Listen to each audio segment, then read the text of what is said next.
It's Mr. Tom Vecchio. Nope, I messed up production. Hi, Tom. How are you? It didn't end well for our Yankees, but we move on to football season. I would say, it's not going well for your Ravens either. We don't have to discuss that. But I'm ready to roll. Hockey, baseball, football, whatever. I did forget to ask you about hockey. It's always my Yes. bad when a season starts and I forget. You look like you want to say something. No, I'm always ready to go for hockey. I know the chat was asking about hockey. I mean, I guess early on, thoughts to start the season, anything tonight that stand out? I like the Wild tonight on the money line, along with the Blue Jackets.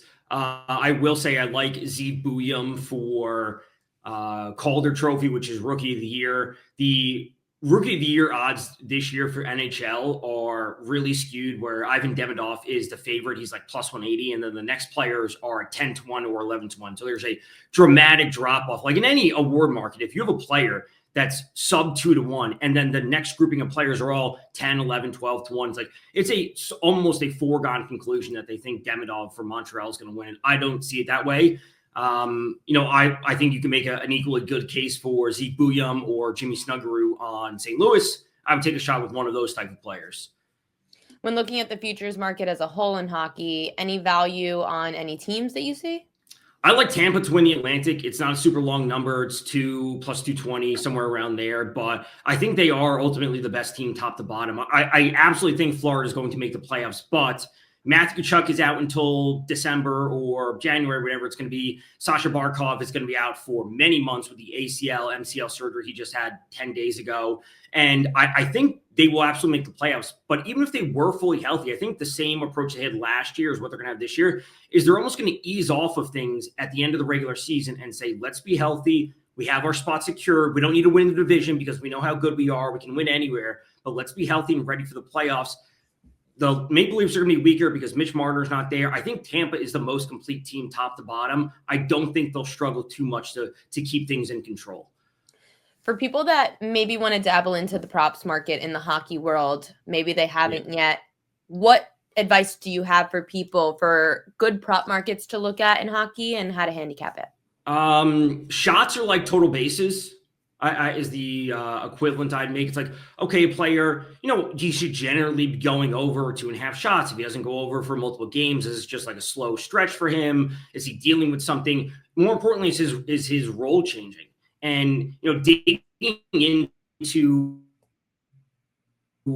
daily updates about lineup changes and power play changes is really important, because when we have a player that is elevated to the second forward line and the second power play, that is a dramatic increase in their offensive role. And if their prop is sitting at 1.5 shots, I believe that's wrong. So I will go to a 1.5 shot market at minus 150 because the role change is being elevated and the books haven't adapted to that. So shot props really easy. You're never going to get a discount on, McDavid, Draisaitl, McKinnon, Kucherov, Pastrnak, Kaprizov, any of the top guys. They're always going to be 3.5, 4.5. So those are super tough. They're the same thing with Matthews. The goal odds are always going to be minus 110, plus 100. I don't like going to those.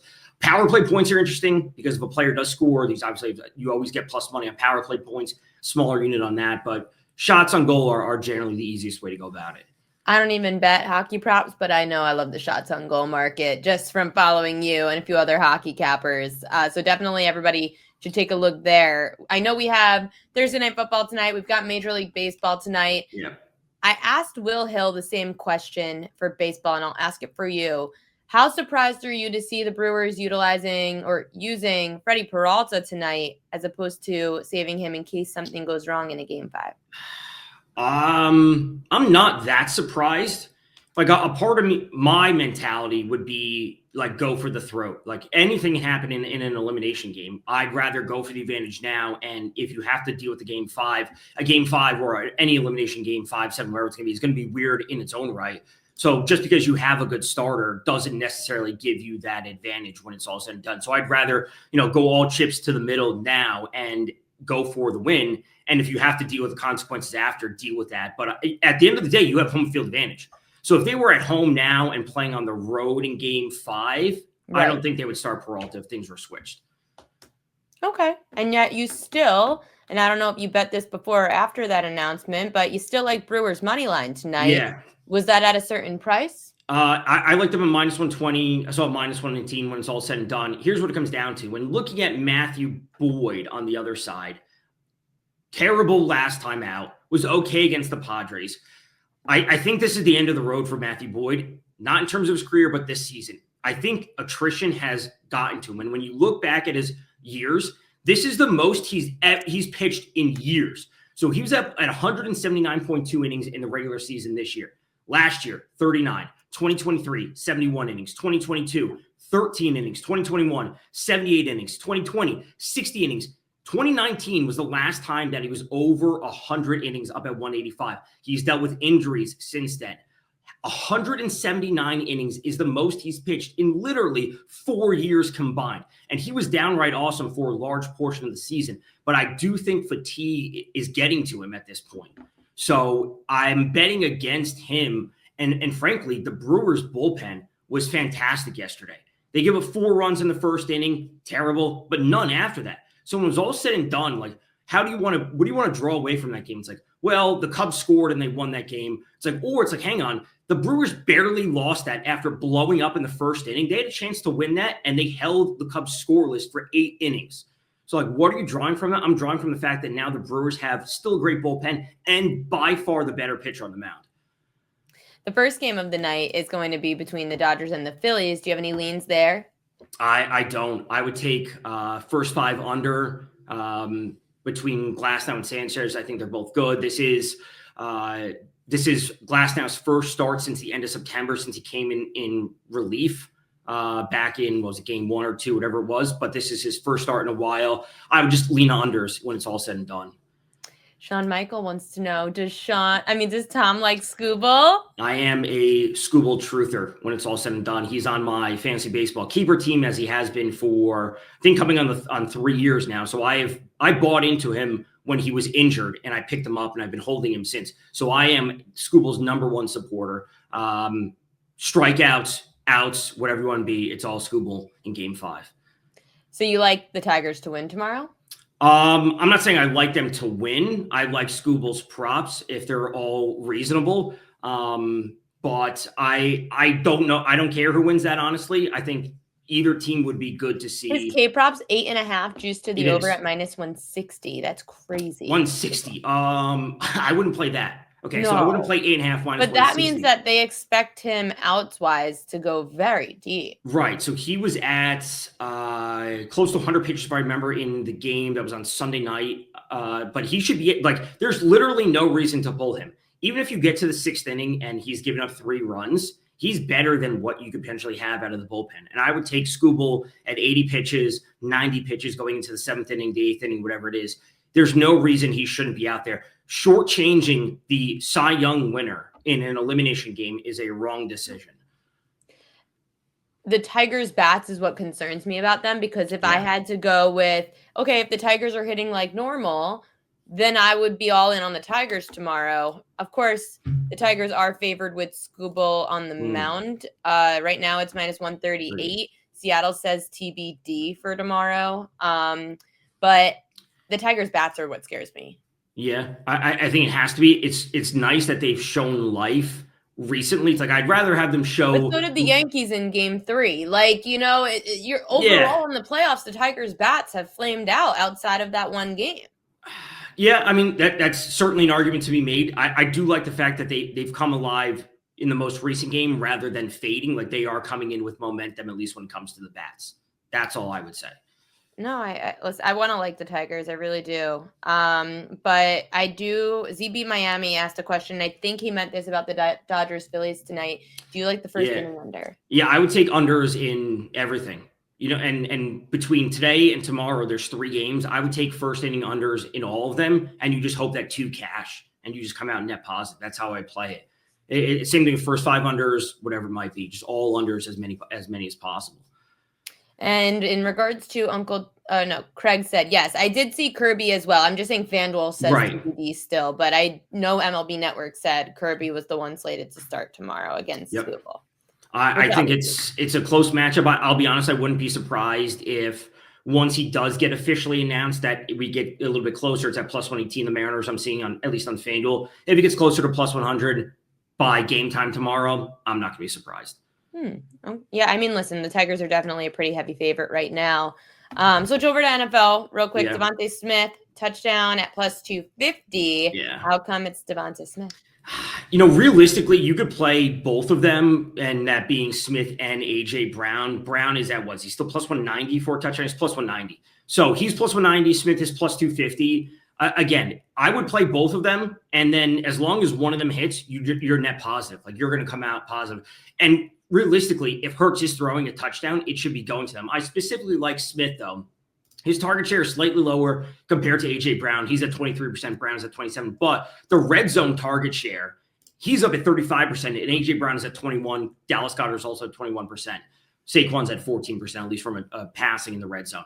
So more often than not, at least this year, Hurts is looking to Smith. And when we have that type of discrepancy from 190 to 250, that's a decent discrepancy. But their red zone target share is that's significantly higher. It's 14% higher for Devonta Smith. So again, you can put a small unit on both of them, and as long as one comes through, you're cashing it. It's the same thing I always say with RBI props. If you like hitter 3, hitter 4 in the lineup, it's like, I don't know who it takes. Like, well, if you just break the unit in half, you're going to come out with plus money.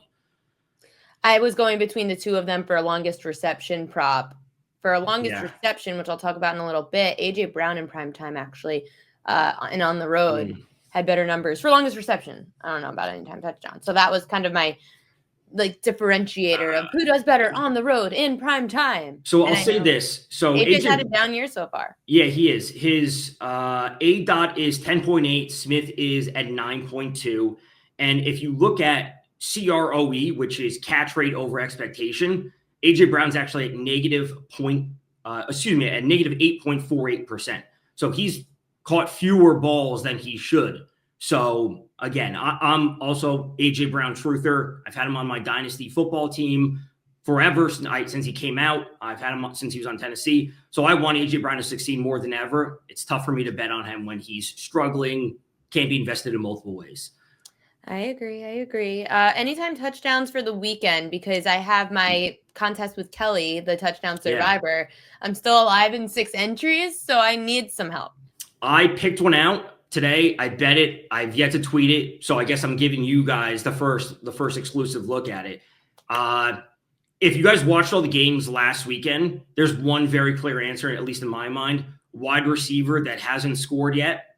I had him to score Sunday night. Steph Diggs. After the performance he put up in that game, you could see it in him. He wanted to score when he got tackled at the 6-7 yard line. I can't believe he didn't score in that game. Right. But he was he got tackled at the 5-6 yard line, and he was pounding the turf. He wanted to score.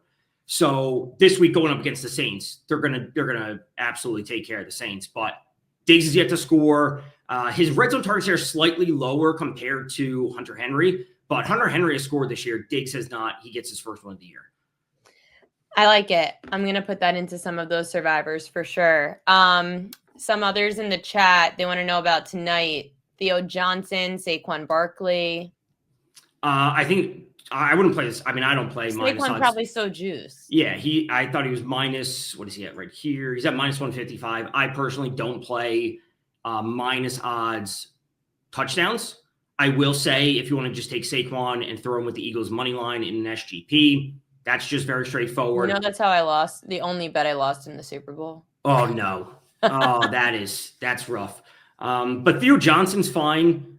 We know for their passing offense, it should be Wan'Dale Robinson. We know that Tyron Tracy's back, but Theo Johnson should be that big-bodied red zone target that they have. I don't mind the Theo Johnson. Last week he had 2, if I remember correctly, against the Saints. Or was that the week before, whenever it was against the Chargers? But he did have a couple touchdowns since we saw Jackson Dart take over. The homer of Detroit, Sean Michael, wants to know what you think of Sam Laporta this week. I mean, there's no reason that we shouldn't see a ton of scoring in that game overall. So Sam, I mean, I don't know if any props are up for was that the Sunday night game versus the Chiefs? I know we're Mm-hmm. going to see a ton of offense in that game. So Sam Laporta overall, I have no issue with, like, at a surface level when we're dealing with a 52.5 over under. So everyone should be scoring. We're talking about multiple. It's not like tonight's game, which is 40, which is crazy. You know, I honestly think this is probably going to be the worst game that we've had so far this year. And Wow. I'm a big proponent. I'll say this. I'm a big proponent of, like, stop complaining, watch the games. We have NFL football. Like, just be happy that NFL's on. But I think tonight's game is going to be terrible. Why? Both offenses are bad. This is like a real measuring stick for the Eagles. Like, they've been outgained in every game. If they can't get it done against the Giants, like, we have to really start talking about the Eagles and their offense, because it's been atrocious. So I think this game ends 23-14, 21-13. Like, we're in for an under. We're not in for a lot of scoring. I think people are going to be sweating props. I would probably take the points with the Giants if I had to, like in a pick'em pool, but I don't want to bet on them. Philly wins, but it's not going to be pretty. My friend said to me after, I've been at Yankee Stadium and Billy's 2 nights in a row, and my body's rejecting everything in my life. She said, let's go out for the Giants-Cowboys game. And the Giants-Eagles game. And I go, I don't think I could do that. No. She's like, why? It's fun. It's the Giants and the Eagles. I'm like, honey, it's a 7.5 point spread. It's a low total. I don't think that's worth drinking for. It's 40s. It's 40s not going to be pretty tonight. I think this has 20-13, a lot of penalties. It's going to be Michaels and Herbstreit just, another penalty. Like, they're just going to be commentating about the penalties when it's all said and done. That's why at the end in garbage time when Michaels makes the comment about it meaning something to somebody. Right. And again, I could realistically see if the Eagles were winning 20-10 late in the fourth quarter, the Giants kick a field goal because they still need multiple scores anyway. They kick a field goal. He's like, that means something to someone, to your point. And then therefore it's at that 7 number of 20 to 13, and they don't cover, but the Eagles come away with a victory and they get their rest and they move on. Yeah, the Jalen Hurts numbers of 0-7, 0-8 against the spread as a 7-point favorite or more in prime time. Not great. Yeah. Not great. Last question, Craig Abel. Other than the Packers, what team would you say for Survivor? I think the Steelers are a pretty obvious answer this week. Even in a divisional matchup? The Browns are coming back from Europe. They opted not to have the bye, and they're playing in a 1 p.m. game. So I would go there. I think the Pats are fine. The Saints coming with the win, again, doesn't impress me. You could certainly look there. Stay away from Cowboys, Panthers, Titans, Raiders. Those games are toss-ups. The Packers are very clearly the easy answer. And I would also be willing to go to Buffalo. Yeah, I think last week's game was kind of just like a blip on the radar. It was just a bad game from Buffalo in a division matchup. Now they're on the road taking care of what we'd all agree with is a far lesser team. It's 4.5 points for the Bills on the road. This would be over 7 if the Bills were at home hosting the Falcons. We love when Tom Vecchio joins the show. The best insights that you could get. Tom_Vecchio1. Catch him over at SportsGrid. What show do you have coming up?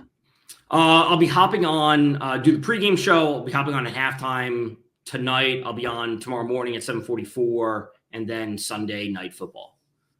Tom, thanks as always for coming on. Good luck to those bets tonight, and let's hope we cash that anytime touchdown prop this weekend. Yes, Steph Diggs. I'm all in. Thanks, Tom. See ya.